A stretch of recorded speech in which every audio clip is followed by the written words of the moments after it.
All right. Hi, everybody. Welcome. We are fortunate enough today to have this presentation by GEDSA, and it's called Improving Patient Safety Through Safer Tubing Connections.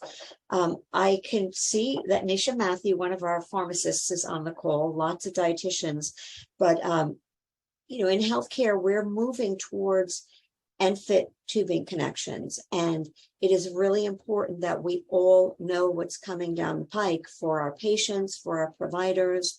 I know, Nisha, you're on the call. Do you have other pharmacists on the call with you? Yes, I do, Rosemary. I do Awesome. have Jay Patel and Serenity Cobb, both who are pharmacists from Indian River and Regional Oncology, also join in. And there might be a few more trickling in. And I could see that we have Caitlin from Indian River, and we have our cancer center dietitian and our sites here at Martin Health. Not sure if anyone's on from Weston yet, but it is really important. The majority of us on the call are RDs, and we really need to get more of an understanding of devices, and that is something that not all of us are comfortable with, devices, and this presentation is going to help us to get there. And I feel like it's a big first step as we look at transitioning to GEDSA. So I really want to thank I'm sorry, to ENFit, but I want to thank those of you from GEDSA for presenting to us today. So thank you so much. Take it away. Well, Rosemary, we really actually appreciate you allowing us to be able to present this, and for being a good GEDSA partner and a participant on our supply chain and clinical advisory group. So really thank you for helping to pull this together for us. As Rosemary said, we're discussing improving patient safety through safer tubing connectors today, and it sounds like we have a pretty multidisciplinary group of folks in attendance. So we'll try to keep that in mind as we present, so they're not sort of pigeonholing this into just one perspective, but we'll try to keep it broad. And two, it sounds like you all are not necessarily 100% converted, but maybe still in the planning and or early conversion steps. So we'll also try to keep that in mind as we go through and present this material. Just a little bit of housekeeping. We do have, it looks like now, 25 people on the call. So if you would, please work with us to keep your phones muted as we give the presentation here. This is divided up into 4 different modules, and we'll have the opportunity at the end of each module, do a brief sort of pause and have the opportunity to sort of unmute the mics and ask questions. And we also have the chat feature enabled so that you're able to type questions to us as we're presenting. We'll try to keep an eye out for those and hopefully answer them as they come in. But if not, when we take that pause at the end of each section, we'll be sure to review through those to see are there any chat questions that we also need to catch up on.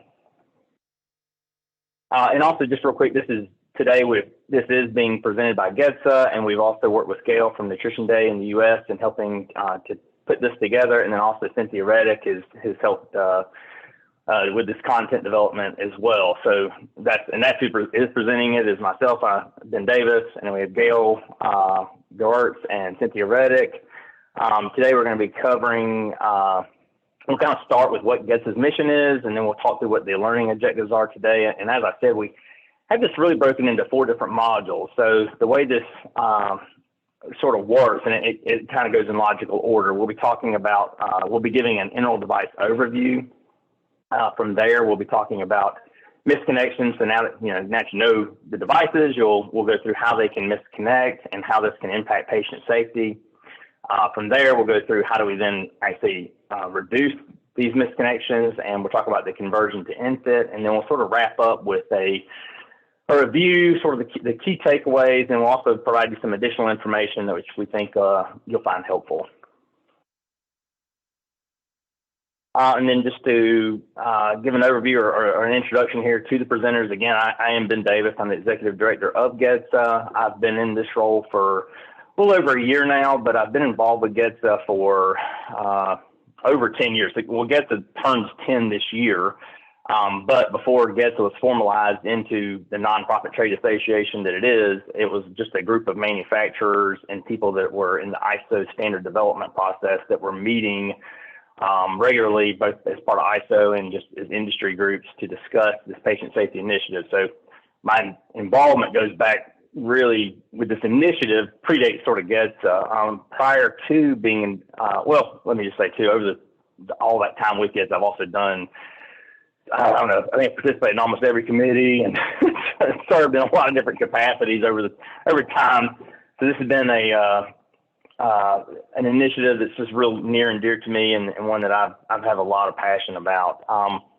Prior to GEDSA, when I was on the member side of GEDSA, so I was a manufacturer, I was the vice president of engineering and product development for Neomed. So if you're familiar with Neomed, basically their line of ENFit products, I was behind the development of that sort of portfolio of products. So I've had a lot of involvement on the engineering and product development side of ENFit, and sort of bringing really sort of that perspective to this presentation. And just so you know, that's my background is engineering. So anyway, you'll get a little bit of that flavor as we present today.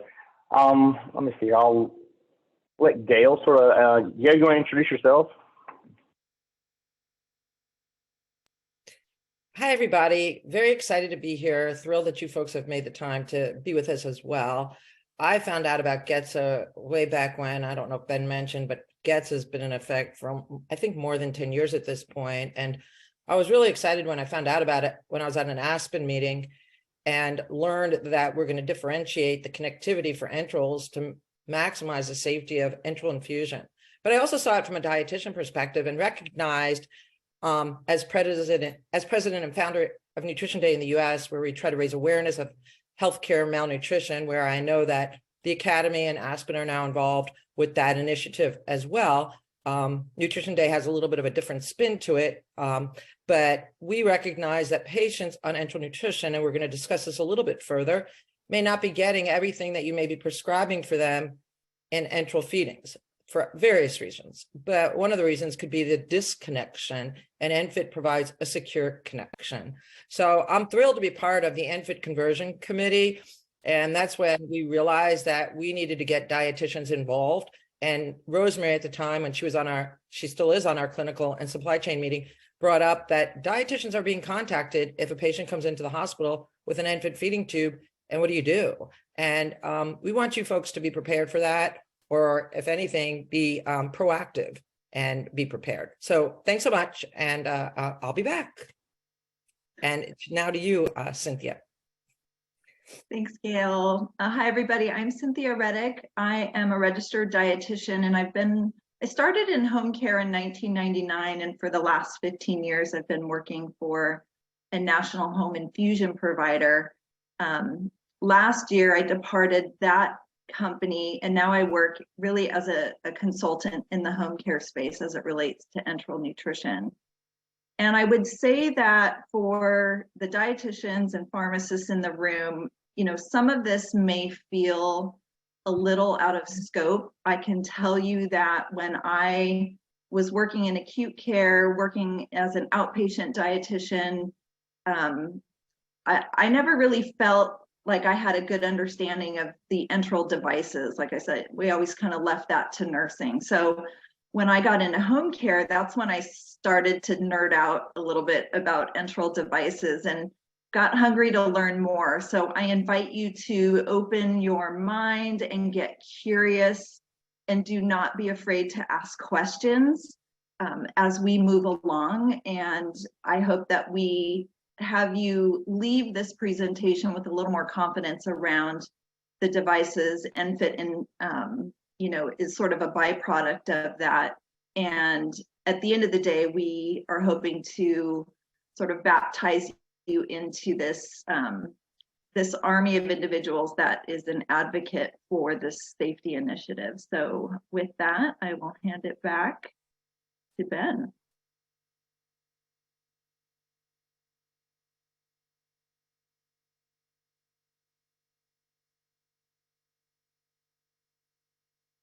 Or actually, it might be you, Gail. Oh, I'm so sorry. Thanks for the introduction, Gail and Cynthia. Just as we get started here, just a little bit of background on GEDSA and what our mission is. We're here really to promote patient safety globally through the implementation of what we call ISO compliant connectors.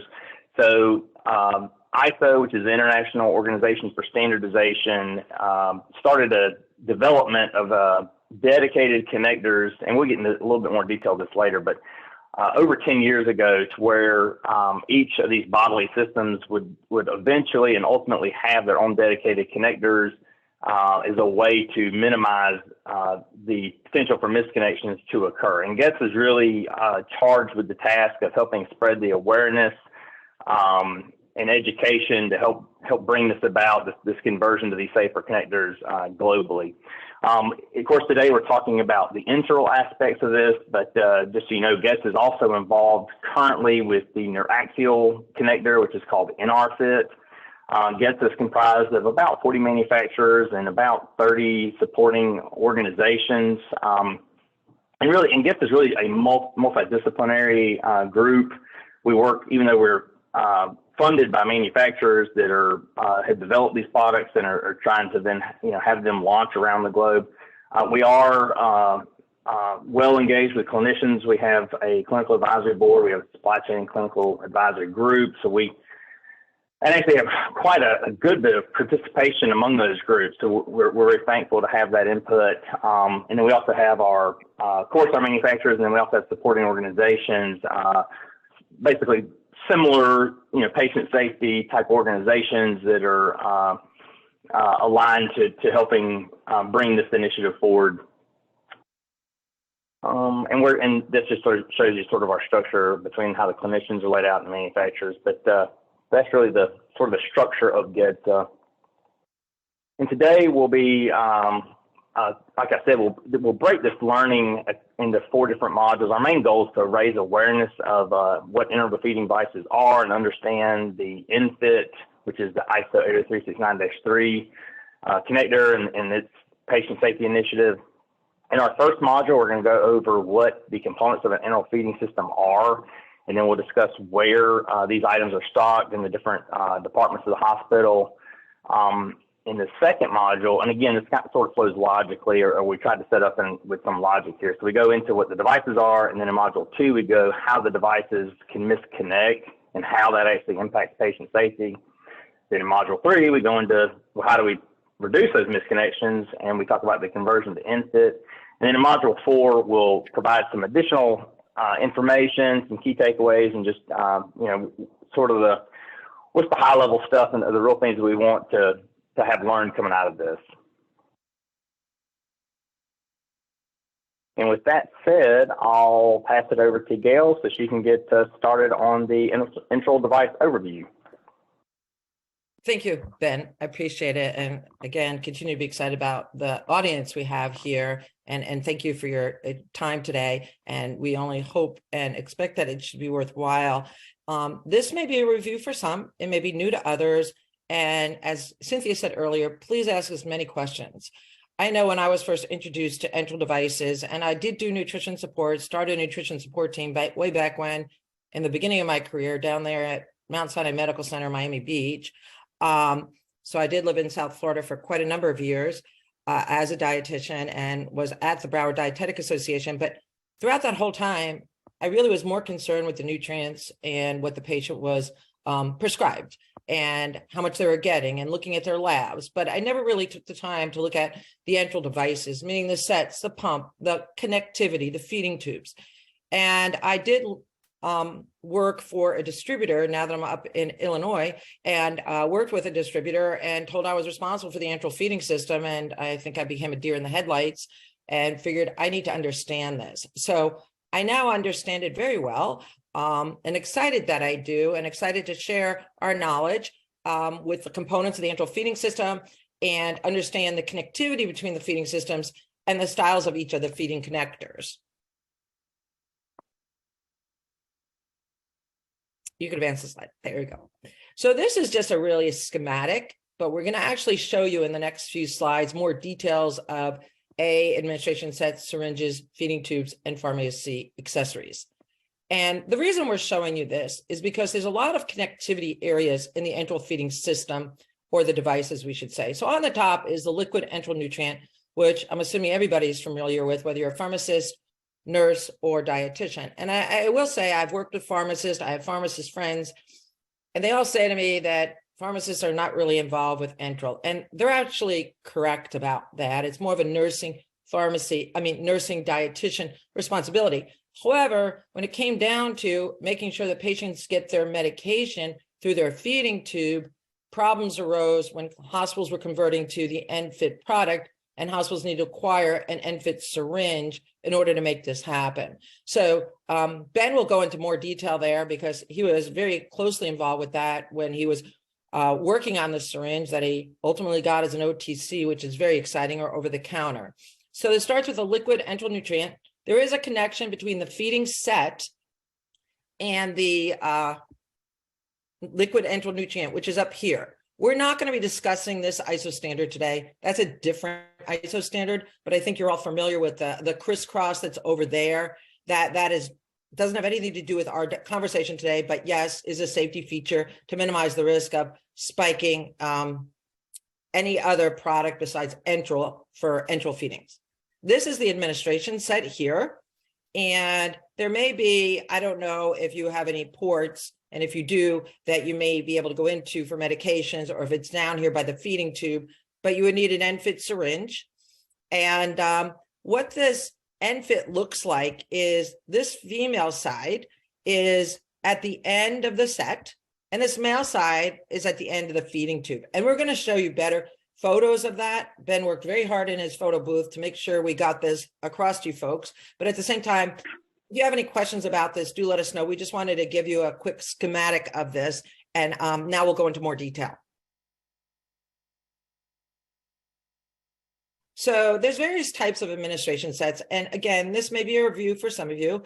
And this is where we want to make sure that also your supply chain folks or materials management is involved with purchasing the right products when it comes to ENFit, because ENFit is on various products, as I showed you earlier, but now we actually have photos. So like we said, the spike set has a connectivity. If it's not already pre-connected to a bag, there is a special connectivity here, which is a separate ISO standard, which ISO standard, an international standard organization, is international, and it's not mandatory, but it's an very high safety, patient safety initiative that is adopted by many organizations. You may have seen this even outside the hospital area and in other areas such as electricity or other things of that sort. So ISO standards are strongly encouraged to be adopted to minimize any safety risks. So the bag pump sets. So those are sets that will go through a specific pump. So if you have a pump in your facility, that pump, and I shouldn't say if, I said you probably do, that pump will require a specific set. So this set here goes through a specific pump based on this cartridge. But if you're using a different pump, you would order a different set or a different bag with set. Now there are gravity feeding sets. So maybe the patient is not getting any, using any pump, and you're just administering it by gravity. And that gravity feeding could also be through a syringe or through a set. And primarily those are usually bags that you would fill with a nutrient and then connect to a patient's feeding tube. However, I don't know that many acute care settings are using gravity feeding sets. I think for the most part, it's usually pumps and pump sets with pre-filled packaging and the ISO 18250 connectivity. The extension sets, this is a broad topic. There are extension sets for the administration sets. So for here, these sets, and as Cynthia reminded me very well yesterday, when we're experiencing, I said you folks were experiencing COVID, there were a lot of pumps outside of the ICU room, and the sets may not have been long enough. So an extension set is basically what I'm talking about. It just extends out the administration set. The other extension sets are these pictured here that go with a low profile feeding tube or button feeding tube. You may be familiar with that. I know it's common among pediatrics. It may not be as common in the acute care, but it's basically a button that's on a patient's belly that is their feeding tube. It's a very small feeding tube, but does go into their stomach. And this is not ENFit. It basically is a proprietary entry into the button. And then there's an extension set with it. And these parts here is the ENFit that I was describing in that schematic earlier with the male side. And this photo here is a non-ENFit. So you can see it's almost like a funnel. It's just opened up and it's a lure slip. And those kind of connectivities is common in the marketplace, as Ben will go over later in the presentation. And that's where the risk of misconnections can occur. So there is a transition connector that is pictured here. Now, if you have a feeding set, I will say, I understand that all feeding sets in the market do have ENFit. That may not be realized by your team because this connects to the feeding set, this side, the male side. And then it would go into that funnel feeding tube here. So that's our transition connector. Please understand that the transition connector will be in the market for a limited amount of time in order to give clinicians like yourselves time to convert over, recognizing that some patients may come in with an ENFit feeding tube or may come in with a funnel feeding tube, or we call that a legacy feeding tube. So these connectors do exist and may already be attached or pre-attached to some of your feeding sets or administration sets.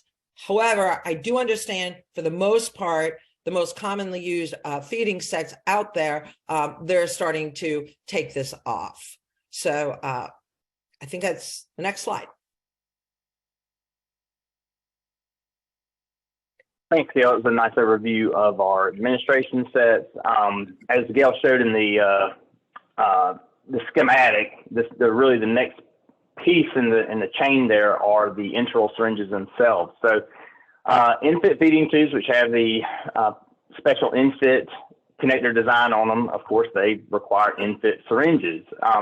Prior to this, there were a multitude of syringes that have been used for the enteral delivery of feeds and medications. And I like to share this image here because it just, in one picture, shows a bunch of different syringe tip types that have all been used or are being used for enteral applications. So before this ISO standard, which ENFit is made to, there really was no universally accepted or international standard for enteral connectors or enteral syringes. There were similar designs, but really everything out there was to a degree unique or proprietary. We had a lot of use of what we call enteral oral slip tip syringes, which is actually sort of laid out like a clock. So if you look at like 4 o'clock here, this amber syringe, that's an oral slip tip syringe. The one at 8 o'clock here is also an oral slip tip syringe. Then you had catheter tip syringes, which is what's at 7 o'clock here. This is actually a small catheter tip. These come in larger catheter tips too. You would maybe see these more in like home feeding. You'd see like a large catheter tip on like a 60 ml gravity or bolus feeding syringe. You also had lure syringes. So there's hopefully not many lure syringes that are still being used for enteral feeds or medication delivery. But that's the syringe design here at 6 o'clock. You've probably all seen this syringe because it is extremely common in the IV space. And then you also have proprietary syringe designs that have been used over the years, which would be the 10 o'clock, 11 o'clock, 1 o'clock. You know, these are all really sort of unique to their manufacturer and not they're basically only made by that manufacturer, so that it's not a standardized or universal system. And while we're looking at this image, and it'll make more sense on the next slide too, but I did want to point out that when we're talking about ENFit and ENFit syringes, there are actually two different tip designs, there's what's called lotus tip, which I'll show a picture of in a second, and the standard tip. But in addition to that, there's also two different thread types that are both allowed within the standard. So if you look at the 2 o'clock syringe here, this is a fully threaded ENFit syringe tip, so the thread goes all the way around the tip. Or the one at 12 o'clock is just what's called a partial thread or a lug design, where it just has two wings like on either side that is basically the thread that engages. It doesn't have the fully concentric threading, but it's still perfectly allowable and part of the standard. They allow for either type within the standard. But I just mentioned it because you may see the two, and if you saw them side by side without knowing that, you may not recognize that they're actually have the same connectivity and they're both ENFit. But I did want to point that out. Now, expanding a little bit on the other nuance, there is the within the syringe tip itself, the ENFit syringe tip, you have what's called the standard ENFit syringe tip. This is on your larger syringes, usually 10 ml and larger. We'll have just a standard ENFit tip, which is a female connector. And then on your smaller syringes, so usually 6 ml and smaller, you'll have what's called a low-dose tip ENFit syringe. And that has this nozzle that goes through the center of it. And what that does is actually minimizes the dead space, what's called dead space in the syringe tip. And that helps to improve dosing accuracy, which as the syringe size decreases, the ability to dose accurately on any syringe gets more challenging. So this helps with those smaller volume syringes ensure accurate delivery. And then the next link in our sort of Enteral chain here is the feeding tubes. So again, ENFit feeding tubes have ENFit connectors, which of course then allow connection with those ENFit syringes and the ENFit administration sets that we just covered. Feeding tubes, though, it just high level, as part of the Enteral system, they can come in many forms. So when we say a feeding tube, it could be a nasogastric tube. That's what these are. These are nasogastric, or also called NG tubes. And actually in this picture, you'll see the tubes on the left are ENFit versions, and then the tubes on the right is their corresponding legacy version. So you'll see the ENFit has the threaded male connector, and then the legacy version has a slip funnel style female connector. You also have what's called G tubes or gastronomy tubes that are in this, fall under the classification of feeding tubes.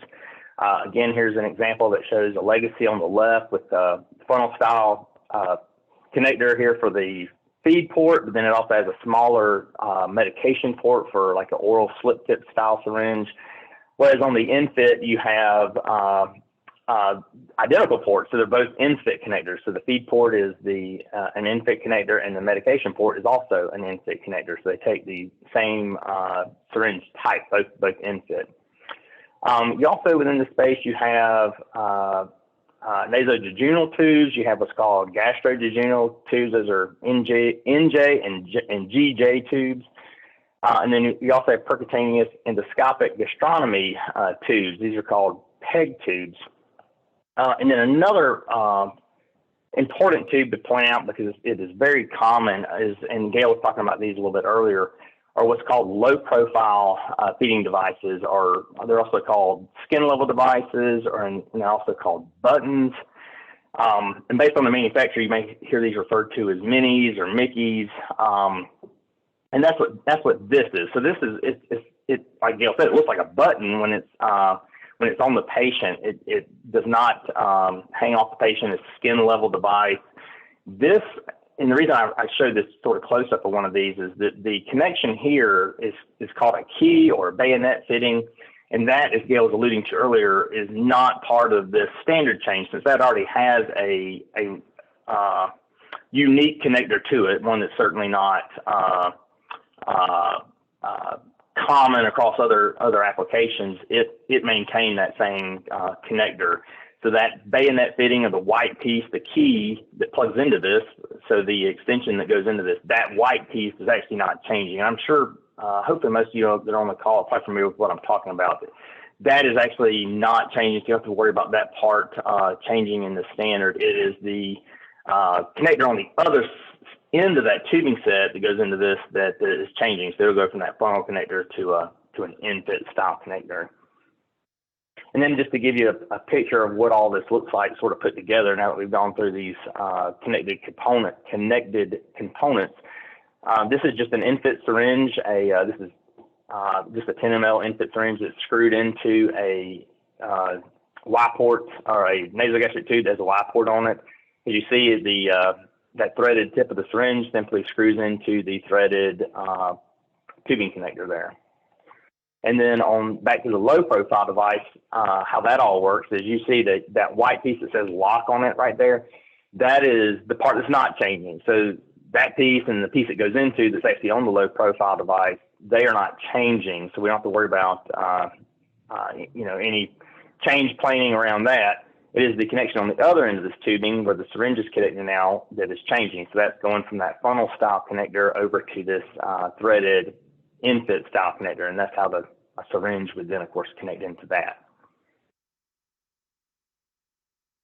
And then the other key sort of component within the Enteral system, although it's not necessarily in the sort of chain or that Enteral line into the patient directly, are these pharmacy items and accessories. So and I'm glad to know that we have some pharmacists on the call, because I'm sure you're appreciative of this aspect, because this certainly makes life a lot easier when you're trying to do a lot of medication preparation and syringe fills.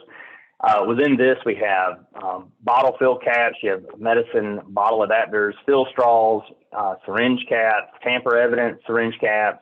There's pre-filled syringes, and even amber medication syringes for light sensitivity or light sensitive meds.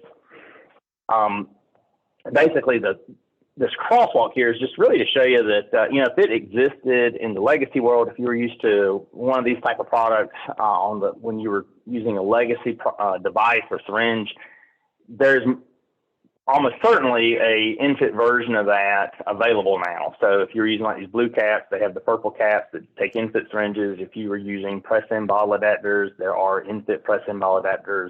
If you use these universal adapters, there's ENFit versions of these. And there's even things like this disc here that are meant to bridge ENFit with a legacy bottle adapter. So if you get like a medication that comes with a legacy press-in bottle adapter already installed in it, you can actually use something like this disc product to connect an ENFit syringe to that. So there are ways to be able to access these, easily access these and fill syringes with. And now I'll let Cynthia speak to us about where these items are within the facilities. Thank you, Ben, and thank you, Gail. Actually, you two did such a great job of outlining the points of contact from a connection perspective, from the nutrition to the administration sets to the patient's access device and then syringes. So we've been talking about key points of contact all the way so far. And now I want to have you pull back your perspective a little bit and think about your facility, your clinic, and the patient journey. So think about your tube-fed patient journey, whether they're early in their tube feeding journey or anywhere along the way, and what part of your hospital or healthcare system could they potentially interface with. And these are all the departments that are going to have to think about and deploy a conversion strategy. And then also, as you're thinking about yourself as a change agent, as you're thinking about yourself as the ENFit expert in your facility, these are all the departments that should know that you exist as you move forward in enhancing your knowledge about ENFit. So let's talk about a couple different journeys. So you've got your traditional inpatient who maybe starts in the ICU or the NICU, and then they move their way through acuity levels and maybe down into med surg. Maybe they go in and have a tube placed or replaced in interventional radiology, and then they discharge home. Or think about your patient who never actually makes it through an admission and is in the emergency room with a clogged tube, a clogged feeding tube, and they have to have that replaced, and they never get admitted to the hospital. They just get that switched out in the ER or unclogged in the ER, and then they go home. Or think about your outpatients. So I heard that there's some of you that work in oncology. So you may have some patients that the decision is made in clinic, it's time to put a proactive feeding tube in, and that patient actually never gets admitted to the hospital, but they go into a short stay, maybe a 23-hour hold, and they go into the endoscopy suite for a feeding tube, and then they're in the short stay recovery unit, and then they go home from there. So they walk in without a tube and they walk out with a feeding tube. So what are all the points of contact there?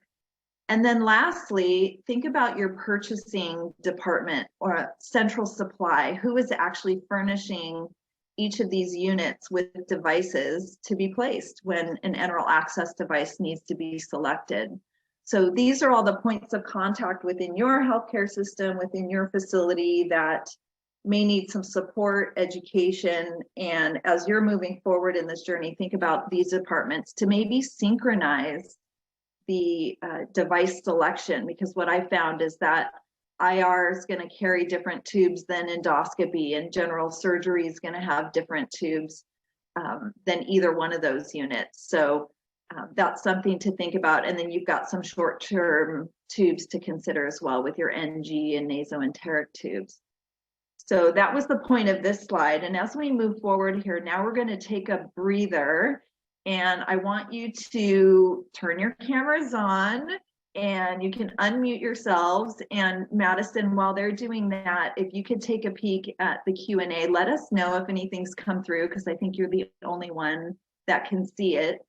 And so while you're doing that, what I would encourage you to do and take a note is to check out stayconnected.org. and familiarize yourself with all the ENFit resources that are there. There's videos, there's PDFs, there's a lot of resource for you, and it continues to evolve. But at the end of the day, what we want you to be able to do after this module is to be able to list the components of the enteral feeding system, and then think about the departments that are using and stocking any component of that enteral system, and that includes the pharmacy department. And then get to know, where they may need support in continuing that conversion. So let me pause there for a moment and see what sort of feedback, experience, and questions this group has. Madison?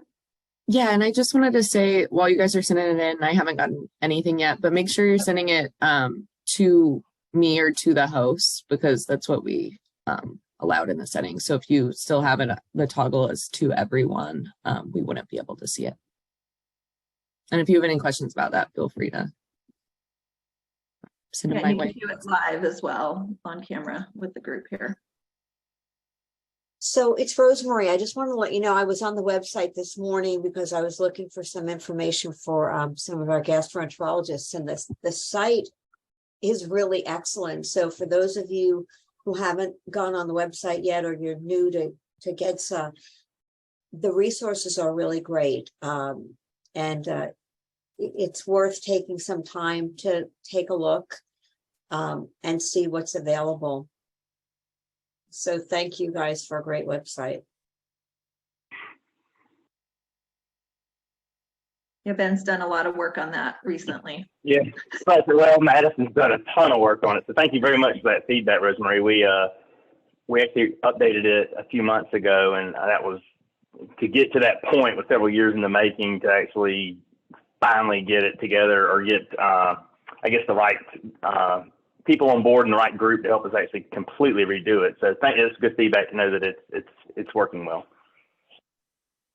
So who's using ENFit or seeing ENFit patients in clinic or on the floor? And how's that going?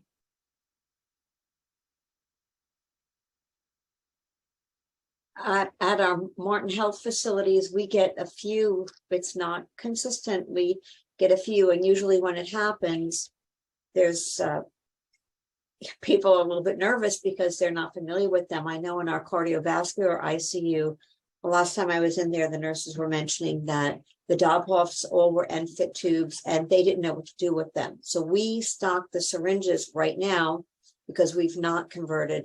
They are in the nursing, I know they're called noms now, in their offices, but there were a lot of people who didn't know they were there. So now they have signs posted where to find the syringes, but we are starting to roll out now with conversion. And I believe, I see Amanda Stevenson's on the call too. I think it's 30 to 45 days that we're expected to transition. Is that correct, Amanda?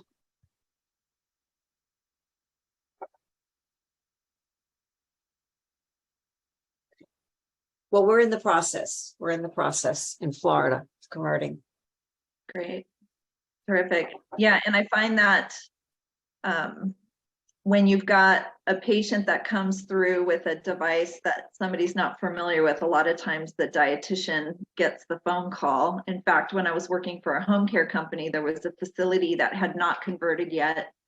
And it was the home care clinician at our company that received the phone call from the hospital to help troubleshoot or figure out what is this device. So it was the dietitian that received that phone call. So continue to expand your knowledge. Okay, well, we'll have another moment for a break and questions after each module. So don't be shy. Like I said, there are no dumb questions. So the group is wide open to answer any question that you have.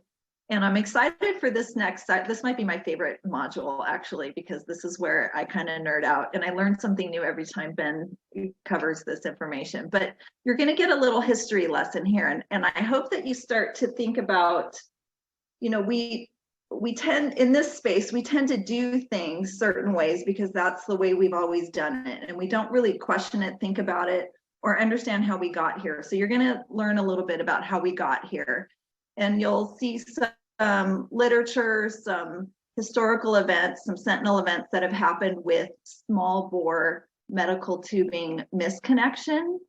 And then you're going to learn about this ISO 80369 series of small bore connectors. So that's a group of connectors, and then we'll start to hone in on the enteral aspect of that. But you're going to get a little history lesson here from Ben, and who's my favorite teacher, and we'll go ahead and get started. Well, thank you, Cynthia. Appreciate that. Now that we understand what the components are of the enteral system, this section we're going to start out with talking about, well, how can those components misconnect? So basically, how do we get to this patient risk and these misconnection events with these system components? And to really understand what a misconnection is, it's a bit lengthy, but I really like this, the way the World Health Organization describes a misconnection. And they say, tubing, catheters, and syringes are a fundamental aspect of daily healthcare provision for the delivery of medications and fluids to patients. The design of these devices is such that it is possible to inadvertently connect the wrong syringes and tubing and then deliver medications or fluids to an unintended and therefore wrong route. This is due to the multiple devices used for different routes of administration being able to connect to each other. And unfortunately, these tubing misconnections can lead to serious injury and death. And we'll quantify that with some instances here in a moment. But I like to share this slide because I think it helps sort of visualize the opportunity for misconnection. So this is a neonate. So imagine just how tiny this little patient's hand is, and just in this very tight little space, you can see all these different tubing connectors of different types, all very closely interacting in the same sort of space. So I think it just helps sort of illustrate the complexity of what goes on, and then the sort of opportunity and risk for a misconnection event to actually occur. And I also like to share this image because, again, this is a NICU, but it helps to, or a pediatric unit, but it helps to share or illustrate just the dynamics that play and how complex these environments can be. And I'm sure you all have seen similar situations, and there's just tubing upon tubing upon tubing, and you have wires and different connectors and equipment, and it's just every bit of this is just another sort of layer of risk that increases the likelihood of a misconnection event occurring. So now that we know what a misconnection is, let's discuss just how common are these. So back in 2006, the FDA, in a joint sort of effort with ASPEN, which I think most of you are familiar with ASPEN, the American Society of Parental and Enteral Nutrition, which is actually a supporting organization we work a lot with, but they worked with the FDA to put out a survey which had a couple hundred respondents to it, because the thought is, and it's widely accepted, that misconnection events are highly underreported, or often they're misreported too, because quite often they don't get characterized as a tubing misconnection. It'll get characterized as a medication error or some other type of medical error, or it could be that, if it's say it's a enteral to an IV misconnection that has occurred, instead of that getting characterized as a tubing misconnection or an enteral tubing misconnection, it likely would get categorized as a IV medication error. So it may never actually get bucketed correctly to be able to flag it and extrapolate that data out to actually know what the root cause was. But with that in mind, they decided to do the survey and ask a large group of clinicians if their institutions had experienced an enteral misconnection. And what they found was that almost 16% of the respondents had experienced an event in their facility. And I think that's that if you think about that number and then sort of extrapolate that out. So there are 7,250-ish, roundabout hospitals in the United States. So if this percentage sort of holds true across all of them, that would mean that 1,100, almost 1,200 facilities have had a misconnection event, enteral misconnection event occur at their institution. So it's actually, that's a really high rate. And the reason I bring that number up is that there was then, after that survey, there was a comprehensive literature review done in 2010. We commonly just refer to this as the Simmons et al. Literature review. In that, they did a real deep dive. Of course, it's a literature review, so they went through all the available materials that are out there to pull out and really try to quantify the number of misconnections, enteral misconnections that occurred. They found 116 cases. So if you think about the number I just said, which is almost 1,200 facilities, then what I was mentioning earlier, these would go underreported. It makes kind of logical sense that we're all really probably by about a factor of 10 on the actual quantification or reporting of enteral tubing misconnections. Just as I said, they often get mischaracterized, but we know the problem. We've been able to quantify it with these cases that are reported here, but we know the problem is much larger than that actually. Of these 116 cases that were found in the literature, unfortunately, 21 of those patients did ultimately die. And 95% survived, but 84 of those 95 had serious resulting complications from that event occurring. Now that we know that these events occur and we've put some numbers to them, let's talk about how do they actually occur? Well, it can really be a multitude of factors or a combination of these factors, which include low lighting. It could be multiple different device types at play, different lines. Human error, of course, is always a component. It could be patient portability. So maybe a patient was at one facility that used one type of enteral connector, and now they're at another facility that uses a different enteral connector, and maybe the two are MacGyvered or sort of cobbled together, and that creates risk of a misconnection. It could also be, very similarly, it's nursing turnover. Since COVID, it's been reported that there's been a 300% increase in the amount of traveling nurses. So as nurses then go from facility to facility, they sort of experience the same thing, where maybe their experiences with a certain connector type, and now they're at a different facility that just happens to use a proprietary enteral connector. So that also creates opportunity for misconnection risk. You also have unintended and off-label use of tubes. It could be things like lack of tactile feedback on the tube, or maybe people rely sometimes on visual color cues or coordination of tubing, and it could be that there's a mismatch there, or again, maybe at one facility it was one way, and a different facility it's a different way. And then, of course, time pressures too. As we get in a hurry and have pressures on us to complete tasks, that also creates opportunity for risk to elevate and misconnections to occur.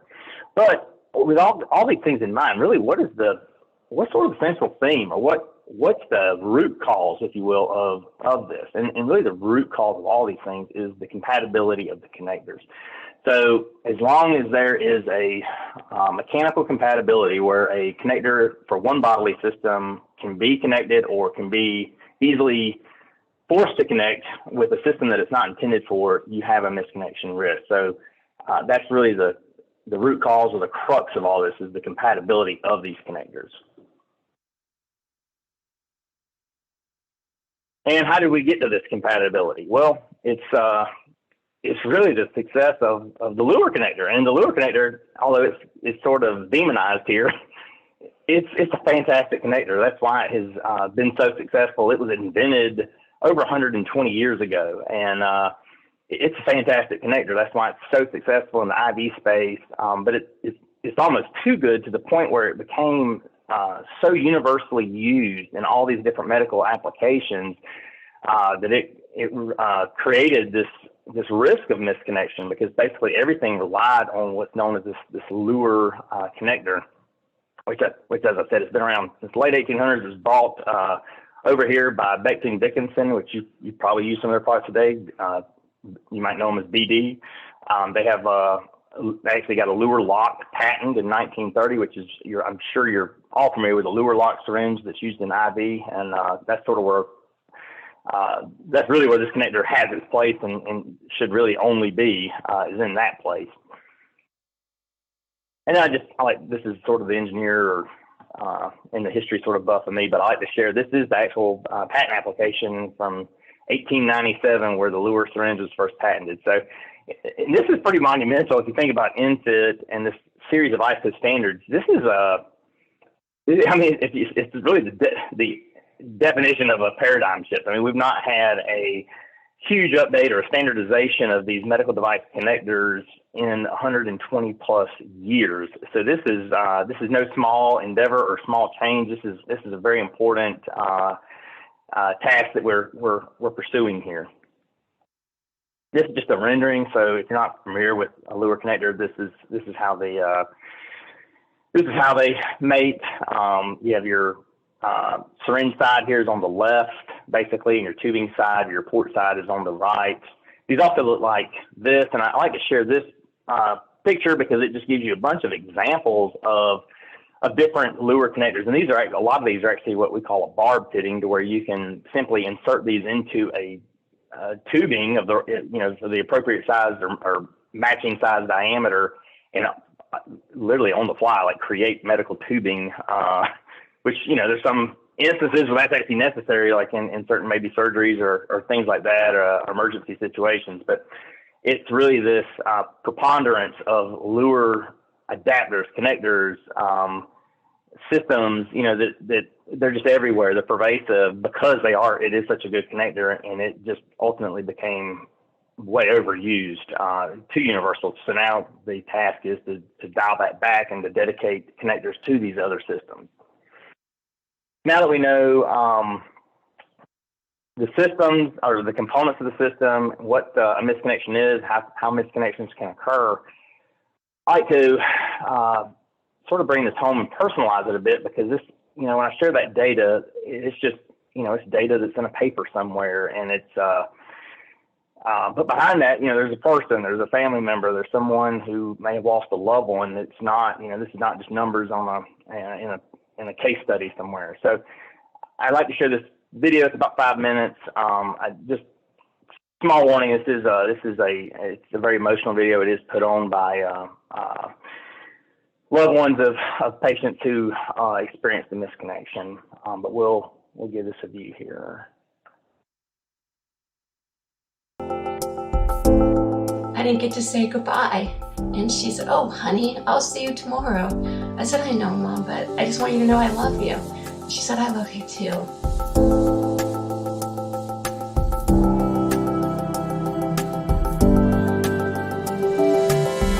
It's so important that we take take the time to make these changes.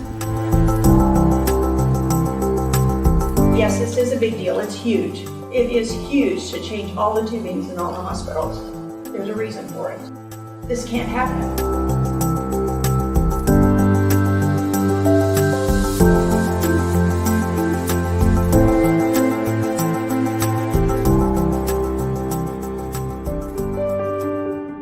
My name is Trisha Astad. I've been a registered nurse for 32 years, mostly in the areas of critical care. Of course, always focusing on quality care in a very safe environment. On June 5th of 2012, my mom went into an outpatient surgery center to have carpal tunnel surgery done. My mother had the procedure done under a local, no general anesthetic, came into the recovery room. The nurse took the line from the blood pressure monitor, and instead of inserting it into the cuff, she inserted it into a port of my mother's IV. This particular blood pressure machine, when you hit the button, would attempt 3 times to get a blood pressure reading before it would give up. So the large amount of air that would have entered into the cuff to create a reading went into my mother's bloodstream 3 times. That explains why she was gone within a minute of arrival, because she just died from a very massive air embolus, and that explained her terrible presentation in the emergency room. My name is Johanna Back, and our daughter was on the receiving end of a tubing misconnection in 2006. She was born at 30 weeks. She has Down syndrome and duodenal atresia, so she already had some issues, plus she needed to have an open heart surgery. She was in the NICU for a while. While in the NICU, a nurse attached her G-tube line to her IV line. When the nurse realized her mistake, she yanked out all of the tubing. And I'll never forget how she looked that day. They didn't think she was going to make it. They finally got some lines in, and they just did all they could do to support her. It took 3 days on life support, but she did make it through. We were very lucky that she did make it through, because most people don't make it when this happens to them. My name's Glenda Rogers. I've been an OB nurse for 26 years.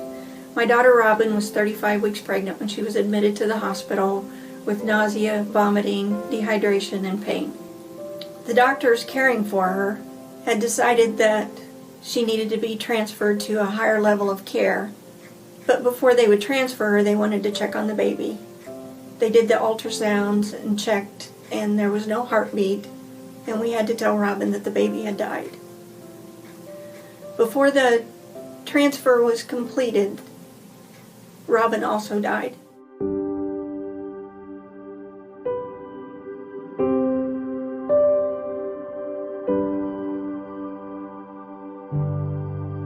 On her IV pole, there was a bag of, the best way I can describe it is it looked like a melted chocolate milkshake.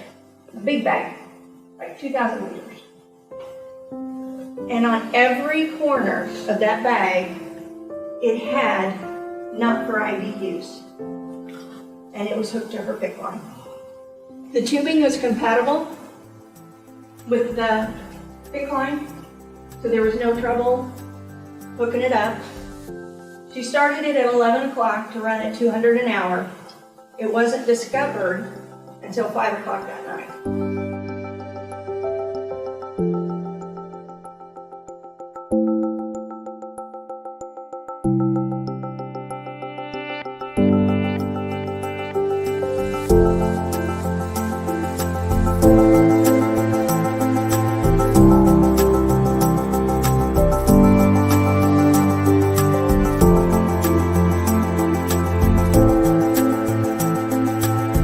Before we continue, I just wanted to make sure that what was in that video is showing that it's more than just the neonate. It's adult patients all the way through to neonatal patients that are affected, unfortunately, by misconnections. And that video does show adults that are affected by it, in addition to the complications with all of the tubing with the neonatal pictures that you described. Yeah, that's a really, really good point, Gail. Thank you for that. So now that we have understood what these misconnections are and how they happen, and sort of showing examples, or hopefully if you revisit or if you visit the video, you'll see you know, actual instances of where this has happened and how it's impacted people. You know, how do we now go about solving this? So clearly it's a problem that happens, and then there needs to be a solution. Well, years ago, starting I think as far back as 2010, the International Organization for Standardization, which you may better know is just simply ISO, developed a series of standards it's called the ISO 80369 series. So we're talking, of course, about the -3, ISO 80369-3 series today, because that's the Enteral section of the series, which is also better known as ENFit, and which launched back in 2016. But it's actually an entire series of connectors across these different areas of therapy, so they all end up having their own dedicated connectors that are only mechanically compatible within themselves. They're not compatible outside their area of therapy. And I like to share this graphic because it helps sort of call that out. So today, of course, we're talking about this purple one, which is the -3 or the Enteral section. But within this greater series, you also have the -5, which is limb cuff inflation. As that video was starting there, one of the first examples they were talking about was a limb cuff misconnection event. We also have the -2, which is the breathing systems and gases. We have -1, which is general requirements. So all these actually have to follow the -1 that lays out the general criteria. -20, which is another standard, which does is the test methods of basically all the rigorous sort of testing that manufacturers have to go through to validate their connectors. And then another real important one to point out is -7, which is actually the lure. It is the IV one. So when we talk about lure, you know, it's really not off to the side, like it not, you know, somehow tied back into this. It is its own dedicated connector. We're trying to now, through this initiative, make it to where it is only dedicated to the intravenous application. So, and it actually had the lure section actually had the least amount of change because it was so prevalent. It only is being incorporated into this ISO standard. It only had minor sort of updates to make it a little bit, you know, a better standard rather. But it is part of this series, so it is certainly associated with it. And then the last section, which is I mentioned earlier, which we're working on now, is the neuraxial section, which is known as ENFit. So that's the other sort of side of GEDSA that we're trying to launch ENFit, which is the 80369-6 section.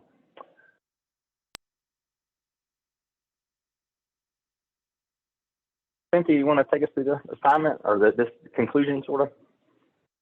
Yes, thank you. You did a great job with your engineering lesson there. I love the way that you articulate that, the way that this design is engineering out the risk, right, by making things incompatible. And that's what I always think of when I think about this.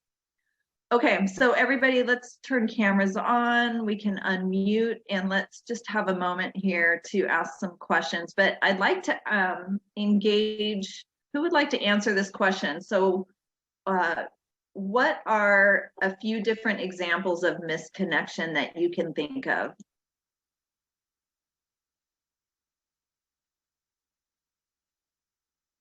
And you can think about the different systems, right? There's neuraxial, urological, enteral, IV, right? These can cross over a lot of different ways. So are there any that you've observed or heard about or that you could point out for the group?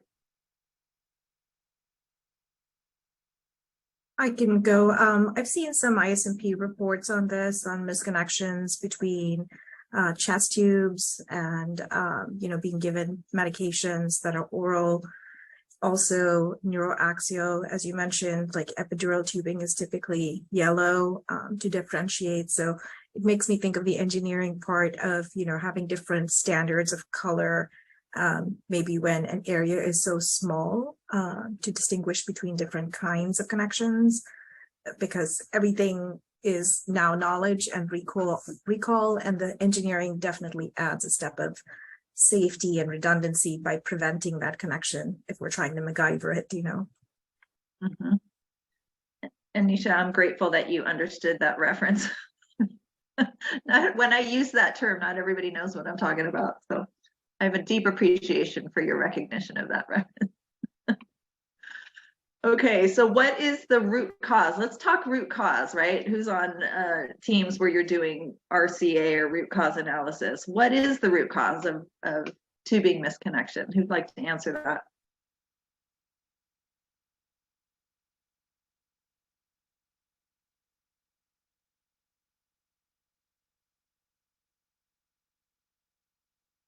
Cynthia, is it the fact that the connections are so much alike that it's easy to make a mistake?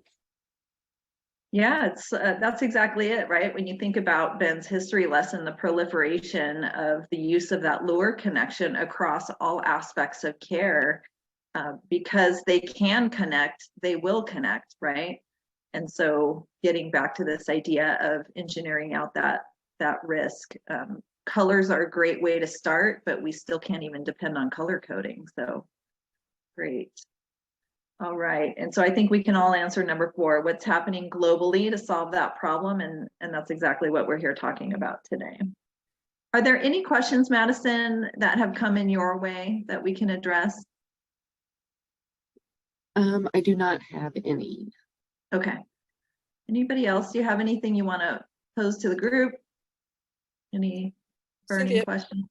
maybe you address it about colors. That I know I've worked on the manufacturing marketing side when I was at Baxter and at Medline and product development. And unfortunately, the FDA does not recognize color as a way to differentiate between products. I don't think the ISO standard does either. And that's why the engineering was such an important piece. Ben, did you want to mention anything about that? I think he talks about that a little bit in some of the content coming up. Yeah, I mean, since you're touching on it now, I'll just mention it. It is not part of the standard because it's really the crux of the whole thing is the mechanical compatibility. So as long as something mechanically can connect with anything else, or especially if it's something that's not supposed to connect with, there's a risk.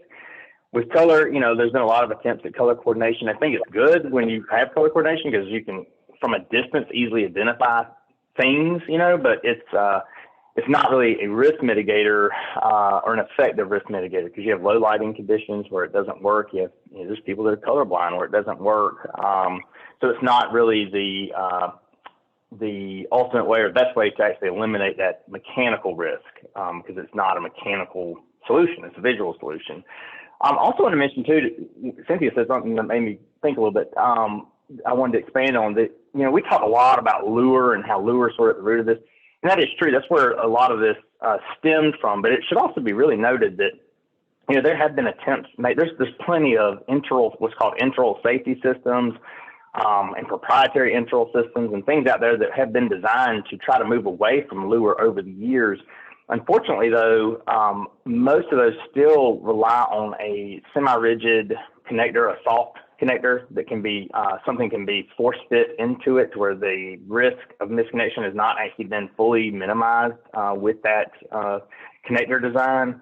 And so I just want to mention that too, that even it doesn't have to be necessarily lure to pose a risk. It could be a proprietary, you know, Enteral system that's out there that still has too high of a level of misconnection risk.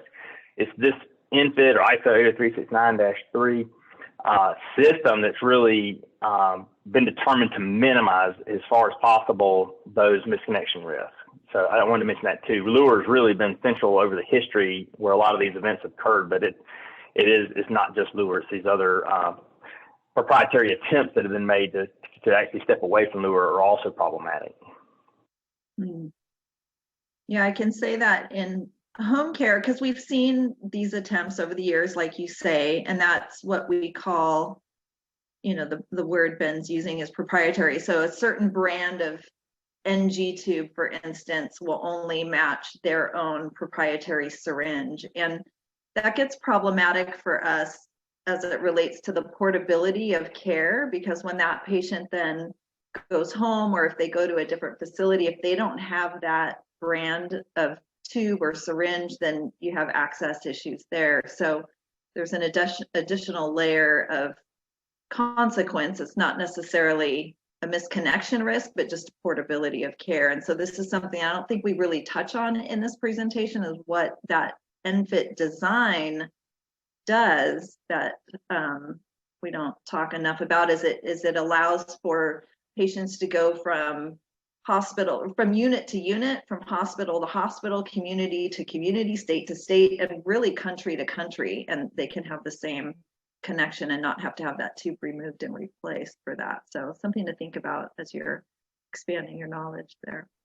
I have a quick question. What you were just saying, Cynthia, made me think about our physicians. And I know some of the gastroenterologists I've spoken to, they don't really seem to have a great working knowledge of the tube. They place the tube and they don't really think much else about it. So when I was on the website earlier this morning, I was looking for something that was physician specific that I didn't see. Maybe I missed it, but making sure, and I know we've spoken to this, and last week we talked about the buttons for providers versus patients on the information you shared, but making sure that physicians at least have some working knowledge of this change, because it is a big deal. And you know, when I get all excited and I start to talk about our gastroenterologist, this is coming, I'll get you some information, they just look at me like they're wonderful physicians, but it's kind of like, I placed the tube. What more do I have to do? And again, they're brilliant providers, but something that would make, would be a quick, easy informational piece that the providers who are placing these tubes go, okay, yeah, this is good. So just a thought, but when you were talking about that, Cynthia, last conversation, it made me think about things that would be just a quick, easy read or pictogram geared specifically for providers. Yeah, I love that. You're thinking, Rosemary, and that's an excellent point. And this is multidisciplinary. And I know that Ben and Madison, in building that website, try to think of the world when doing this, but you can always miss out on somebody, right? So we welcome your idea and your thoughts, but initially what I found really helpful are those wristlets that have the ENFit male and female on both sides. It shows which side would be the feeding side, which side would be the set side. And that is available as one of the resources.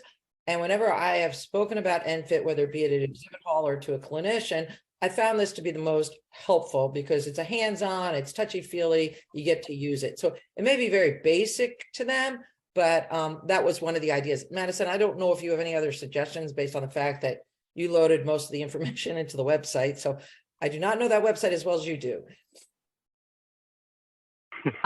Thanks. Yeah, I'm sure I can play around with it and try and see what I can do, but I will keep you on the loop. And I'll take a look at the wristlets. It's just that I'm not as familiar with the website and I just was looking for something quick. So if that was the goal, basic, that's what I think that they need, just something basic. So if it already exists, don't reinvent the wheel. I'll take a look. Yeah. Thank you. I think as we underwent that process, I think we discovered over 700 pieces of content. So we've tried to map all those over. Some of them probably aren't, or some of them probably aren't in the best location or the easiest to find. But I made a note here. We'll certainly take a look. I think it's a great point. We'll take a look to see, over the history, has there been a piece developed like that? There's been so many different pieces. I can't. That one is not popping to mind if we definitively have it or not. But if not, I think that's an excellent one for us to take on as something to create this year with our conversion committee. So thank you for that feedback. Thanks. And I have something else to offer too. This is something that I did in my home care experience, was really collaborating with the prescribers who are recommending the tubes and the practitioners who are caring for them. So again, I'm thinking about the oncology dietitians. I think about ALS dietitians that are seeing these patients in clinic after they've had the procedure, they have the tube and they're living life with the tube, and helping to advocate by working with the tube manufacturer reps for education. They're the ones that have the relationships in these units that are placing the tubes. So depending on which tube SKUs are being stocked in those departments, and working with those manufacturer reps, because they actually have relationships with these physicians who are placing their tubes. sometimes they're doing training or showing them other features of the tubes. But if you can have a clinician who's living life, seeing these patients who are living life with the feeding tube, and if there's a tube that's being used, ENFit or otherwise, that is not working well for patients, and collaborating with the manufacturer reps who are going in there to say, let's educate the physicians about what the ENFit options are, give them a heads up that this transition is occurring in our facility. But there's no magic bullet for this. You have to really capture their attention, collaborate, and educate. And so I encourage you all to connect in that way with the practitioners who are placing these devices, because you're right, Rosemary, this is the thing. They are the plumber, and they're excellent at it. They like to put in the tube, not have an adverse event and then be done and not deal with the ongoing life of that tube. And that's where we have the perspective, because we're seeing the patient week after week or month after month when they come into clinic, and how's life with that tube. So that's my little PSA for collaboration. Rosemary, can I take it one step further? So recognizing the physicians are putting the tubes in, whether it be a gastroenterologist, IR, or whomever, would it be, and I don't make this sound simplified, but this is what I've been told, is that whether it's happening in the OR, IR, outpatient, or however, if the product that's ordered on the shelf is ENFit, they'll use it. If the product on the shelf is a funnel or legacy tube, they'll use it. Unfortunately, we've also heard that they've used Foley catheters for G tubes, which should not be done at all, but has been done. So it's more about what's available to them than them being a part of the change agent. Is that a fair statement, or you feel as though your physicians are looking for a little bit more than that? No, I think that's a pretty fair statement, but I've been trying to be proactive really since last year, and it was actually our quorum rep who kind of reminded us, hey, this is coming, and this is a good year ago. I don't know that they want a lot of information, but I feel that they need to be aware of the change. So I don't think that they need to be, yes, they put the tube in, they're the plumber. That was a good way to put it. I don't think they need to know all the ins and outs, but like just a quick overview. When I was talking about the misconnections, the physician I was talking to just kind of looked at me, and I was like, well, you can actually have an enteral and parenteral misconnection. And so they're not really thinking about it, again, because they're putting the tube in, then the patient goes into the hospital, they're an inpatient, or they go home. So I was just looking for something quick, down, dirty. I love the overviews that we had in the presentation about the misconnections, because that's the reason. It's patient safety. And I think that everybody needs to be aware of that. But I don't think they need something super in-depth. That wasn't my goal for them. Appreciate your clarification. Okay, good. Thanks. All right, great questions, comments. Thank you all. All right, so we're going to, oh, go ahead. I just had one question in the category of maybe dumb questions. So, okay, so the mail end is on the access device side, correct?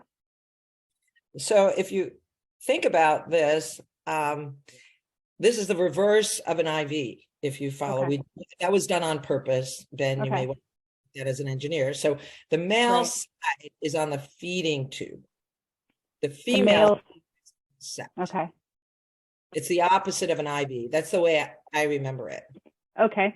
So theoretically, we aren't going to have, we shouldn't have somebody at the bedside trying to cram a lure lock into the boy side, because it's different. They wouldn't. It's right. Mm-hmm. Okay. All right. That's correct. They're incompatible. Right. Incompatible.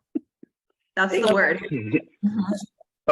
Mechanically incompatible, to be technically correct. Mechanically, right. Yeah. But some technically right. It's the best kind of right to be. It's like all those photos you show us, of all the misconnections, and and if it can happen, it will, and so all right. Well, thank you, because I actually haven't had my hands on one. So, Andrea, what department do you work in? Which patients are you supporting? ICU and step down PCU. Okay.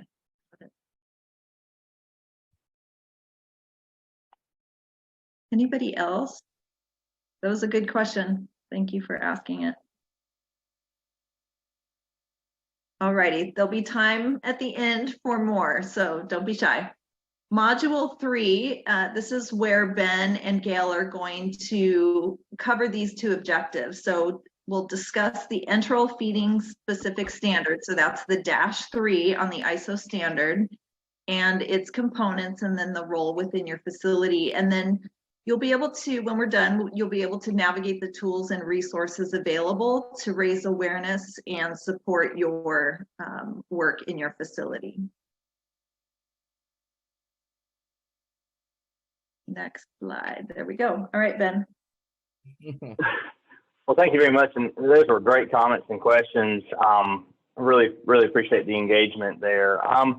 So as we just wrapped up going through sort of the series as a whole and then identifying the different sections, this is where we just take a little moment to go into more depth of the actual Enteral connector, which is the ISO 80369-3 standard, which of course we just call ENFit. I like to share this drawing, which is straight out of the specification this in the ISO standards. This is basically straight out of the ISO standard.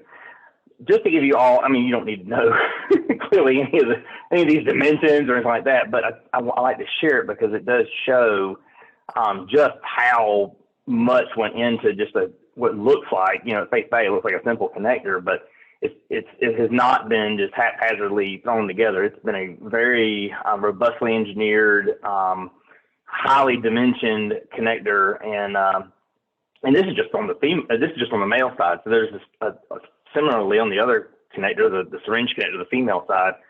There's the same number of dimensions pretty much, and the thing about these dimensions is they're also all extremely tightly toleranced to the point where, as a manufacturer, it's a little frustrating because you have to have really high quality molding to actually even make these in a lot of instances because the tolerances are so tight, plus or minus 0.05 millimeters on most of these dimensions, if that means anything to you. It's very rigorous and tightly controlled.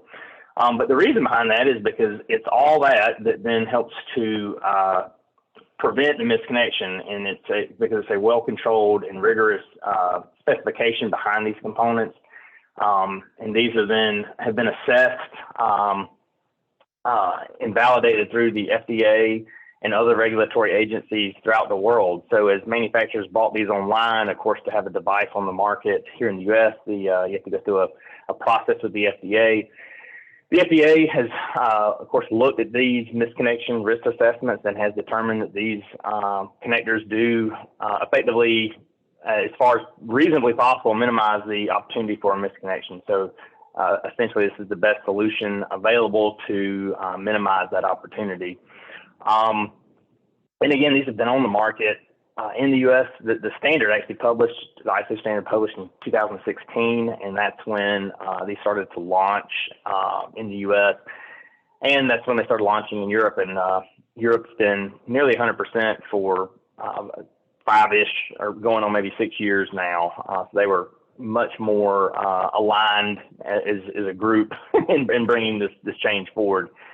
And of note as well, speaking of this implementation in Europe, these safer ENFit connectors we've not received a report of a misconnection event that's been solely attributed to them. So there's not been a failure of the connector that we've at least seen that has led to a misconnection event. So I think that's also important to note. So now that we're describing, I've showed you sort of the specification for one of the connectors, and we touched on this a little bit earlier in the presentation when we went through the components of the Enteral system, but now just to give you a little bit more zoomed in view and to show you some more of these components and what they look like, we just sort of comment that someone hadn't seen these or had them in hand yet, and we'll go over some things a little bit in a few slides later about ways to actually have these components in hand and and be able to sort of review and play with them, because to me, I'm a very hands-on, being a technical person, and that's really where it starts making sense when you're able to kind of have these in hand. But here we have two ENFit syringes. As I described earlier, you have the upper syringe is a low dose tip that has the partial thread, and then you have an example here, which is the purple syringe is the full thread, non-low dose tips. So those are your two main thread designs and tip types of ENFit. Then you have this dual port nasogastric feeding tube, whereas now, before it may have had it had a legacy like feed port and then a smaller like med port. Now that both these ports are the same size and they're both ENFit. And then you have this is the end, this bottom connector is the end of the extension set. So it's the same connector that's on the syringe, just the female ENFit connector. And then tying this back into the diagram that we had showed earlier, this is how the components fit into that. So if you look at these grayed out boxes, historically we've had these, typically they're male oriented slip tip style syringes, whereas now they're going to be the ENFit, either standard tip or low dose tip syringes. Historically, again, this grayed out box is a sort of a Christmas tree connector, or what's also called a step connector that goes into what's been historically called a funnel connector. That is now going to what's in the sort of yellow circle here, which is the male feeding tube, and then the female either syringe or administration set that screws together with it. And then this sort of green circle here is also important to note, because in this transition phase, we have this sort of transition connector. So if a patient has a legacy tube that's in place that has the female port, or also called a funnel port, you can use this transition connector with a syringe or with an ENFit syringe or ENFit administration set, so that you can still connect with the legacy tube, so that you can basically be in this transition process and not necessarily just have to pull a patient's tube simply to convert it over. You can, at the next scheduled tube change sequence, you can then transition over to ENFit. So this is a means to where you're not having to unnecessarily or prematurely change tubes out either. It's just by using this transition connector.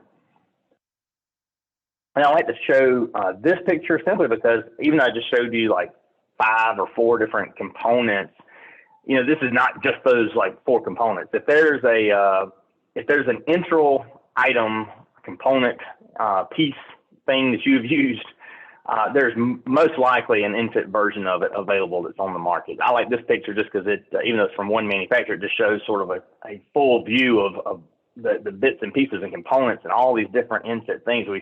Most of the manufacturers have essentially had to duplicate their portfolios over from legacy products to ENFit products. So, and this just gives you sort of a screenshot of that all in one place to see, all the pieces and parts that are out there. It's not just like a syringe and a feeding tube. It's portfolios of product. It's the full gambit of items needed are available now.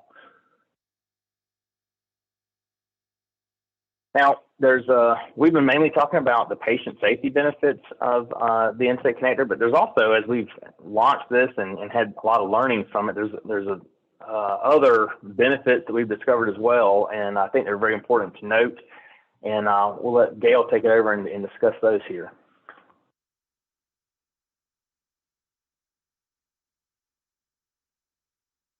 You there, Gail? You might be on mute. Thank you, Ben. So as I mentioned earlier, one of my pet peeves ever since I actually went for my master's degree in nutrition quite a number of years ago was healthcare malnutrition, and that thus became Nutrition Day in the US, which is part of a worldwide project, and it is a nonprofit. And as I mentioned earlier, that it is recognized and well documented that patients that are prescribed a certain amount of enteral nutrition, most likely by the dietitian, there's a good chance they're not getting what they're prescribed. And there's multiple reasons for this.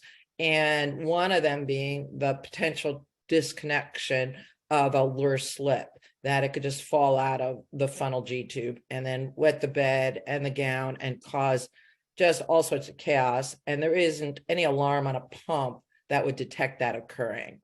So the secure connection really enhances the benefits of ENFit beyond a safety, but also we can feel more comfort in knowing that we're minimizing, hopefully reducing the disconnections, and hopefully getting the patient their prescribed nutritional requirements.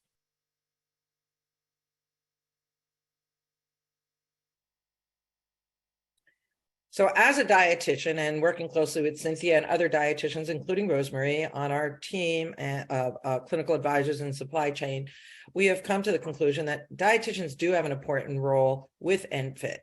It may be a device, it's not the nutrient, but it's important. And now is the time for dietitians to get more involved with understanding, if you don't already, the enteral devices and the risks involved and what's involved with these enteral devices, and that patient safety should be a concern of everybody. We just can't say it's up to the nurses to figure this out, or it's up to the dietitian to figure it out.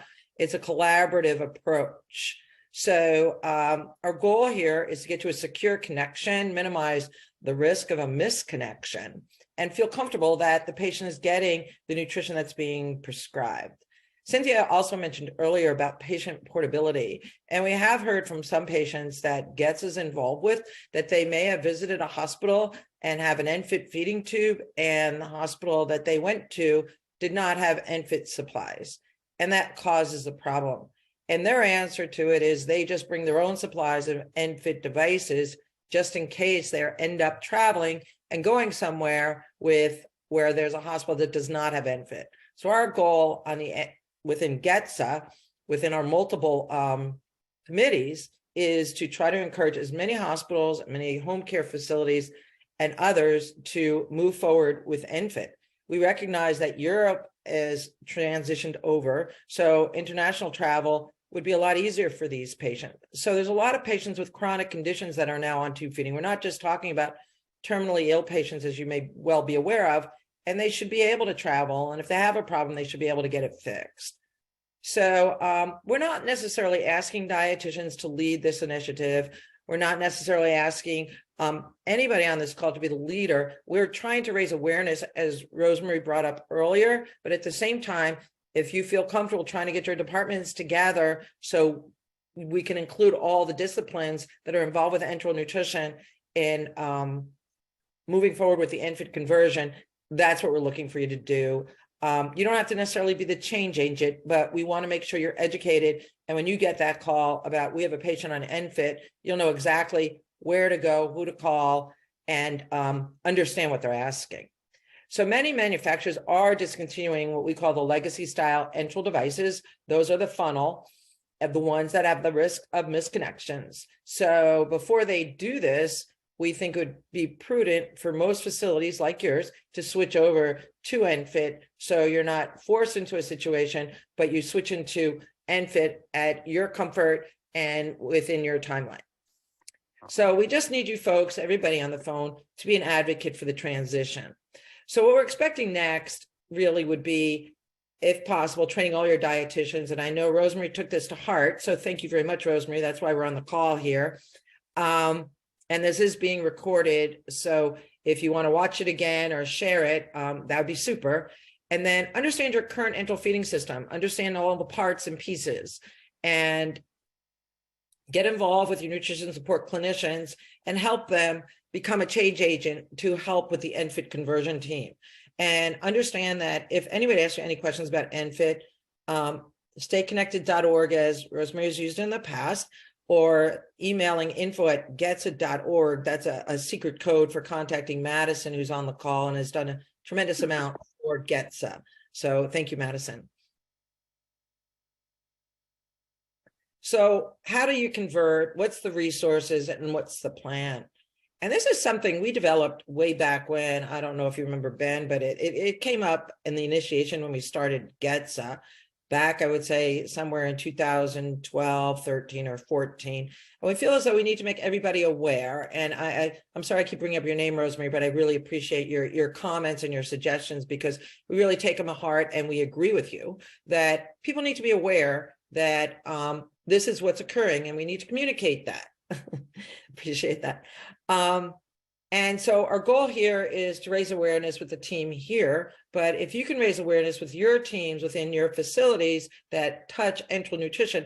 Now, as Cynthia described, it may be the supply chain folks, it may be materials management, it may be the pharmacy buyer, it may be somebody in pharmacy that draws up the meds for the enteral patients.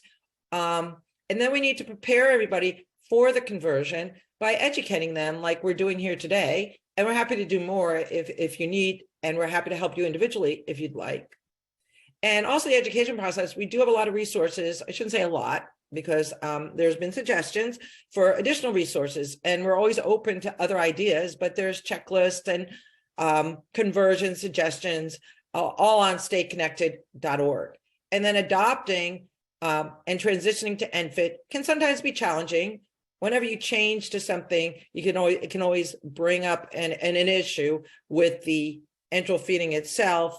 For the most part, all enteral feedings do go through the orifice of the ENFit connector. That orifice is the same diameter as Ben may have described as the Christmas tree or the step connector. So there shouldn't be an issue there.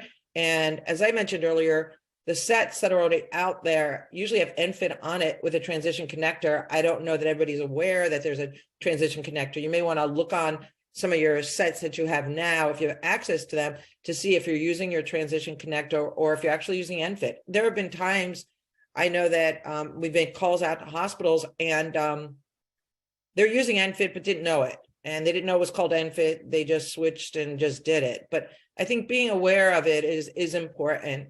And the transition process, you need to make sure all of your departments are involved with this, and also to inform your distributors and providing them with a forecast that you're switching. You want to make sure they have inventory to supply to you, whether it's your distributors or the manufacturers, and know that you're not going to be using the other products anymore. So there won't be any supply chain issues or back orders.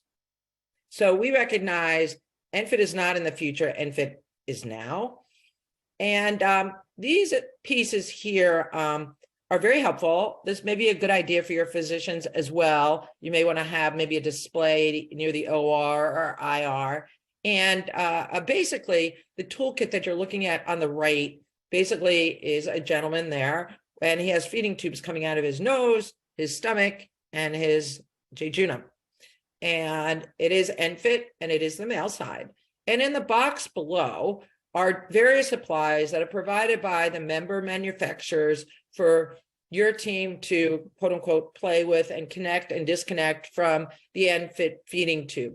And maybe this is something you may want to consider. I don't know, Rosemary, if this is an answer to the question for your physicians. Maybe if they see this, they may understand it better. But if you're looking for the understanding that what they're doing with the lure is a risk of error, this does not describe that. It more or less describes how to use ENFit. And then back in the day, when I was a rep and we did in-services, I know giving giveaways is always nice. And it also helps you as the individual who may be giving the in-service to understand who's been in-serviced. So if you get a wristlet, which has a male end on one side, a female end on the other, and it does describe that the male end is for the feeding tube and the female end is for anything that attaches to the feeding tube, whether it be the syringe or the feeding set. And then everybody that's wearing a wristlet, they've been in-serviced, which is really kind of a cool way to see if everybody's in-serviced. And maybe you could start a little trend that everybody wants to wear this bracelet. So, and believe it or not, that has happened even when I've been at national meetings where we've done exhibits. People come by and say, hey, are you giving out those bracelets? So it is a kind of cool a giveaway. All right, I'm a little bit of a nerd if I think it's cool, but irregardless. So, and these are all available on stateconnected.org. Cynthia, the assignment All right. lady. Great job. I'm your taskmaster here. So these are the things that you should be able to walk away with an understanding of, right? So what can be done to reduce the risk of misconnections at your facility?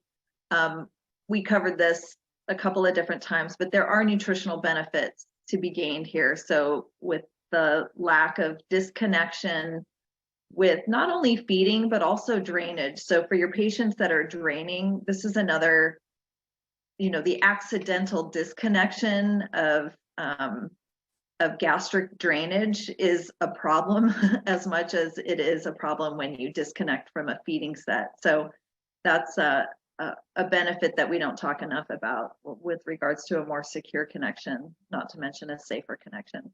And now you've got a little glimpse of some of the tools and resources available for you. So for the sake of time, let's go ahead and move forward. At the very end of this presentation, we'll have another break for Q&A. So I want to get to it. Let's talk about Module 4. And this is where Ben's going to kind of give you a 30,000-foot view. We're going to kind of look at the big picture. We've been talking about US conversion, your local community conversion, your hospital conversion. But Ben's going to give you a little bit bigger perspective of what's happening around the globe, and then give you some key takeaways, and then we'll break again for Q&A. So Ben, I will hand it back to you.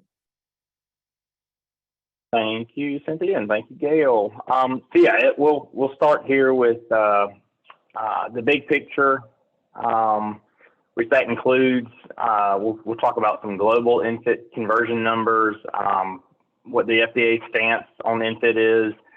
We'll also describe some of our supporting organizations and other folks that are involved with this and helping us bring this patient safety initiative forward. And then also we'll discuss our members briefly, just to give you some view into who helps sponsor this this organization and allows us to be able to put on webinars and other events like this. So we've mentioned several times what Europe's conversion status is, but I like to just bring up this map as well to show you what the latest sort of numbers we have are for acute care facility conversion across the globe. As you can see, in the U.S., we're at about 60% from the latest numbers we've received, and this is up approximately maybe 15% or so from a year ago. So over the past year, I feel like we've made some pretty significant strides. Canada is about a year behind where we were in the U.S. They have about the same percentage today as we did a year ago. So they are, but they also started after the U.S. So they are coming along nicely, though. Europe, as we said, has been there for 5+ years, maybe 6 years at this point, at nearly 100% conversion. Asia has started. It's more difficult to get transition data out of Asia. You'll see on our membership slide that we actually have several companies that are based in Asia that are members of GEDSA, but it's just always difficult to kind of ascertain what the numbers are, and the population is so high. It's really difficult to put a percentage to it, but they have started. Australia and New Zealand is at about 80% adoption. Eastern Europe, Middle East, and Africa is approximately 30%. And we're getting underway with South America. We just had actually in the last 4 or 5 months, we've had 2 manufacturers join us from Latin America. One is based in Mexico, the other is in Brazil. So as we're picking up members, manufacturers in that area, I feel like we're poised to now start bringing our conversion efforts in that direction. So we're excited to have those members join us. We've mentioned the FDA several times in this discussion, and just wanted to give you a preview, sort of where the FDA, what their perspective, I guess, is on this, or what they've stated about it. As with any government entity, it can be a bit challenging to try to get them to take a definitive stance or make a statement really on anything. So, but the FDA did put out a letter in 2018 where they did show their support of the standard, and I'd just like to note that and just take a second to read that. They said in this letter, to reduce the risk of misconnections and patient injury, the FDA recommends hospitals and clinicians use enteral devices with connectors that meet the International Organization for Standardization, ISO 80369-1 or ISO 80369-3 standard. There are currently marketed enteral connectors that meet the ISO 80369-3 standard, many of which are identified by the trade name ENFit. So that's about as close as you'll probably get to the FDA showing support really for anything. Try to be as agnostic as possible. But anyway, this is a good statement from them that shows that they are involved and supportive. And it should also be noted, too, that the ISO working group that developed this series of standards I think I described to you that it started over 10 years ago. I think it started actually in 2010. And it actually had the FDA involved with it from its inception. It's the co-convener of that group is actually with the FDA. So they've had insight into all this throughout the process and kind of kept a watchful eye over it and been very engaged and a good partner in this patient safety initiative. Also just wanted to share with you the other organizations that we work closely with to try to bring this initiative forward. You may recognize some of these organizations. We actually have pharmacists on the call, so normally I say for the dietitians, I call out like Aspen and OLE and some of those sort of groups. But with the pharmacists on the call, you're all probably familiar with a lot of these groups that we list, like ASHP, ECRI, ISMP as well. So we've partnered with these organizations over the years, and we work very closely, particularly with Aspen and ISMP and ECRI and OLE even for that matter. So this is not just GEDSA. We have a lot of partners that are also supportive of this patient safety initiative that have been just very invaluable to us. I mean, they've been extremely helpful to us, and it's quite reciprocal too. So we help them when we're able to. And then also just our members. So this is our current member list on the ENFit side of the organization. We have another roughly 10 members on the NRFit, neuraxial side, but this is our ENFit members. And again, they are we're a nonprofit trade association, GEDSA is. So it's these manufacturers that help support these education and awareness activities. And we're, extremely grateful to them for providing that support so that we're able to do things like this today. So our key takeaways from the webinar today, if you have to walk away with anything, please do so with these items. The enteral feeding system is comprised of either legacy or ENFit connectors, and hopefully you're able to now identify what those components are. Know that tubing misconnections have occurred with legacy systems, and serious injury and death have resulted from these misconnections. Misconnections can be minimized by using ENFit, because it's not mechanically compatible with other small bore connectors.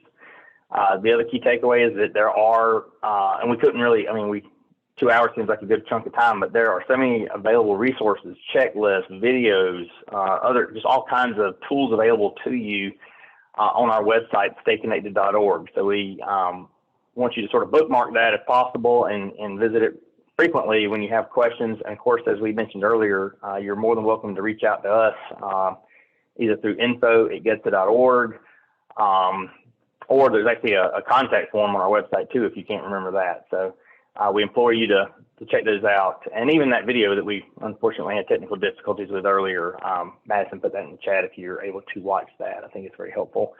And then lastly is really to be an agent of change and be part of this important patient safety initiative.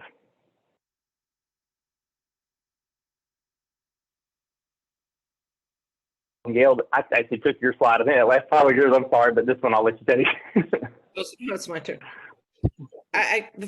Before I begin, I wanted to add to the members and the definition of GEDSA. I was fascinated when I first walked in and found out about GEDSA that this is one of the few trade organizations that have pulled together competing manufacturers to work together to enhance patient safety.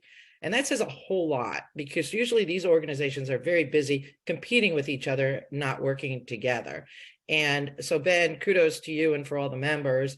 And I find it exciting to work with such a team that wants to make a difference in the enteral market space. So we really feel as though patient safety should never wait. And I'm sure you probably agree with us. And that the time for ENFit is not the future. The time is now. And we want to help you as much as possible in getting this accomplished and converted. And it is going on throughout the United States. We're hoping to see that 60% gradually creep up to even more than 15% this year, but maybe we can hit 80% this year. And the folks on the call can certainly help out with that, but we're willing to help you if you need that assistance. And then if you have any questions, there I am. Madison is hiding behind info@gedsa.com, and I'm just right out there at gail@nutritiondayus.org. And if we don't have the answer, we'll find the answer. So looking forward to working with you as needed, or hopefully seeing more conversions in the near coming weeks, months.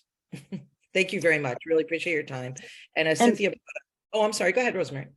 No, I was going to say thank you so much. We really appreciate the presentation. I just wanted to say really quick, if you guys need certificates for this, after this Zoom meeting, it will come up in the web browser, a survey. And as long as you fill that out, we will send your certificate your way. If for any reason it doesn't work, feel free to reach out to the info email or mine, and I'm happy to send your certificate that way as well. Thank you. I think for clarification, Thank you. I mentioned that it's 1.5 CEs for dietitians at this point. We're still working on the other clinicians. So maybe that's a gift at the end, since we didn't mention in the beginning.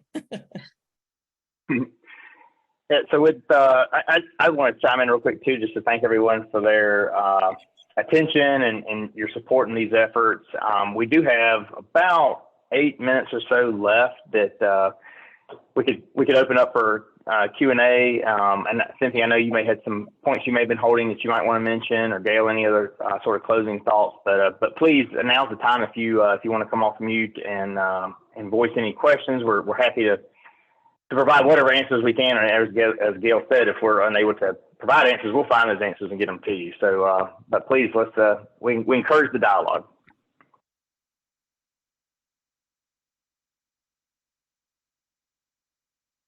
Paige, I see your lips moving, but I can't hear you.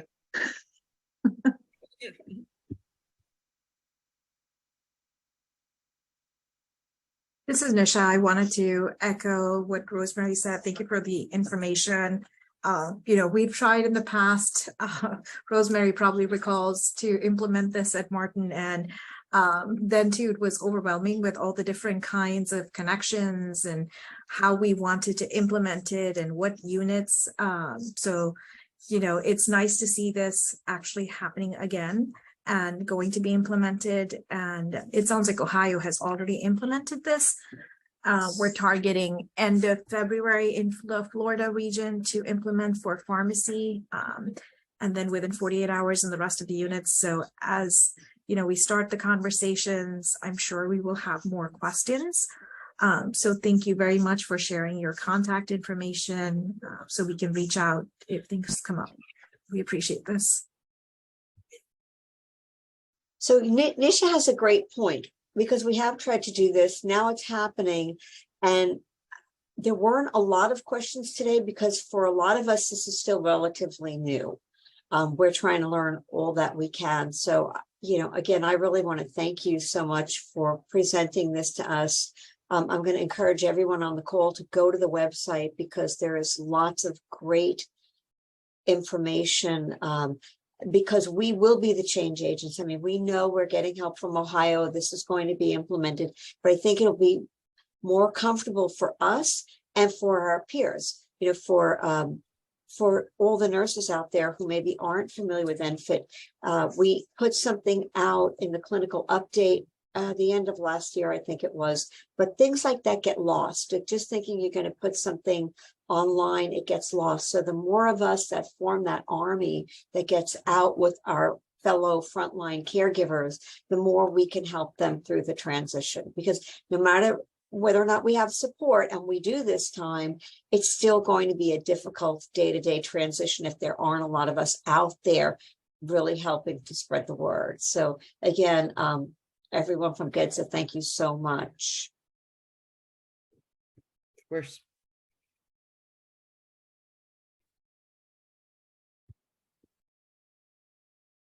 Yeah, I'm curious, Ben and Paige, I still see your lips moving, but we can't hear you. I'm curious if you want to put your comment or question page in the chat, Madison can collect that. But I would be interested in reconnecting with you, Rosemary, and your team in March, April, I don't know, like a little pulse check and see how things are going. I think it would be really valuable for us to get that feedback during the process, but also to support you, but also for us to learn as well. Sure, I'd be happy to. And I'll be on the next GEDSA call on the supply chain call, so I can let you know what's happening then also. That'd be ideal. I also wanted to mention, and I think we spoke about it yesterday during our dry run where the four of us had a lot of fun, but there was a blank spot there on the associations. And one of the associations, especially for the dietitians on the call here, we are working with the Academy of Nutrition and Dietetics, and we do have a presentation for them. I think it's February 8th. We're going to do the same thing with their dietitians and nutrition support. And we're hoping potentially to have a presentation done at their next their national meeting. What do they call that? The FNC. their FNC meeting. Thank you. Yeah. A little bit of a brain for a second, but yes, at their next FNC meeting. But we're still in discussion there, but we're thrilled to see that the Academy is recognizing that dietitians may want to play more of a role in enteral devices than may be occurring at this time. So. And that could be some fun planning for you with Feeding Tube Awareness Week coming up. That's when we're presenting to them, is during that week. So that's in February. And so that could be an opportunity to gain some interest and have some demo tubes and sort of engage folks as they're cruising through the hospital. So that could be a fun, creative way to get the word out as well. Yeah, if you haven't been on the Feeding Tube Awareness Foundation website, I think they even give out pins for like no charge, that you can just wear just to raise awareness around. And I don't know what your policy in your facility is about wearing pins or badges and such, but just raising awareness, they may have a little giveaways. So you can raise awareness about enterals, and then moving into ENFit may be a nice way to do it. So thank you, Cynthia. I like your idea.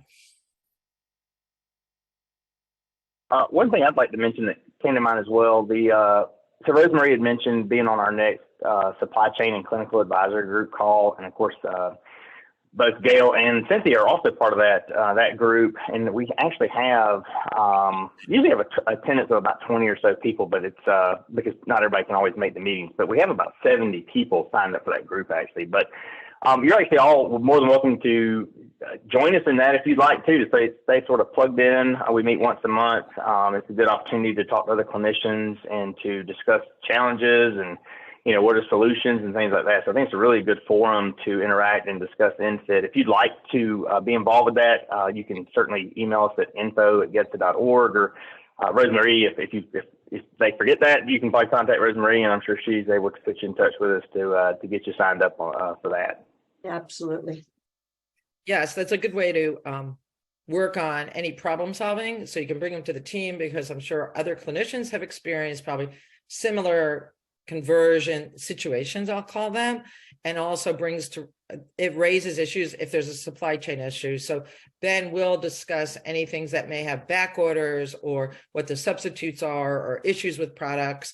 And as a team, we've been very good at rectifying issues or working with individuals to make sure things get resolved. So it would be great to have even more people on that call so we can be more effective.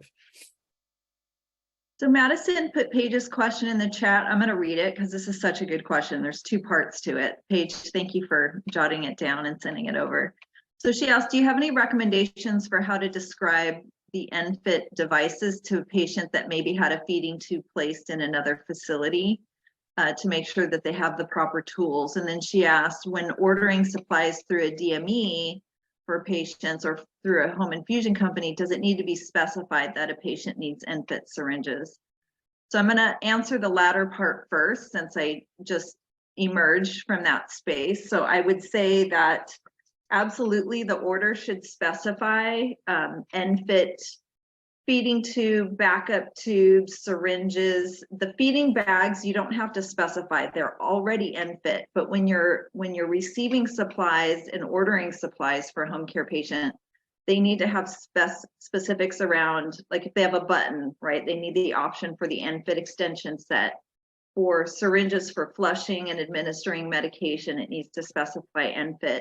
And ENFit, although it's not a brand, it's now become the accepted terminology for the type of tubes and type of devices that we dispense. So we saw that all the time on orders. It'll specify ENFit. If it doesn't, as a home care company, if it doesn't specify ENFit, they run the risk of receiving a legacy connection, and then they get their supplies and they can't connect. So so that's my answer to that. And then also just confirming, you know, with your patients that they're receiving that they're able to connect, right? We need to make sure that, you know, our stuff as a home care company connects to the patient's stuff, which is that patient's feeding tube. And then the first question is how to explain it to a patient. There's two types of patients, right? You have a patient who has been on legacy for months or years and is now converting over.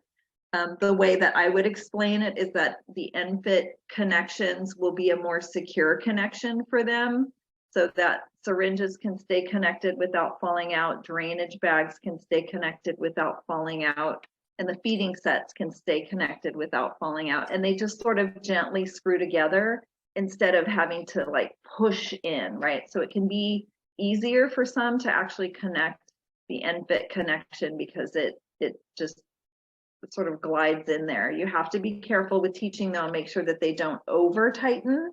That will actually crack the connection. So that is the one detail that I would make sure you weave into your education.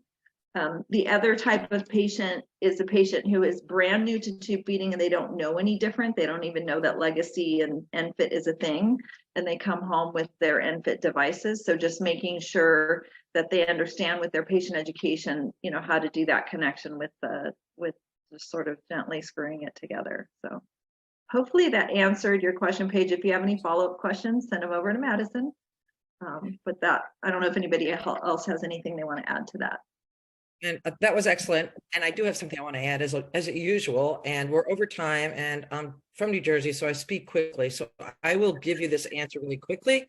I would recommend going to your manufacturer or your distributor of your current enteral products. They usually have a cross-reference. So for the set you're probably using, they're probably already ENFit, but they come with a transition connector. But for feeding tubes, they may have feeding tubes that have ENFit, and the same with the syringes. The other thing that we're trying to do on GEDSA is empower patients to be advocates. One of the issues that are arising, and we're glad that pharmacists are on the call, I'm not sure if they're still on the call, but getting these patients the medications they need through an ENFit syringe. And we need patients to be advocates for themselves and make sure that they let pharmacy, nursing, or whoever their clinician is, whether they're inpatient or outpatient, that they are an ENFit and they need an ENFit syringe in order to administer any approved medications by the pharmacist into their tube feeding. So clearly that's one of the issues there too. And Ben shared a picture of all the devices pharmacy can now use that's ENFit compatible, but that's also available on our website.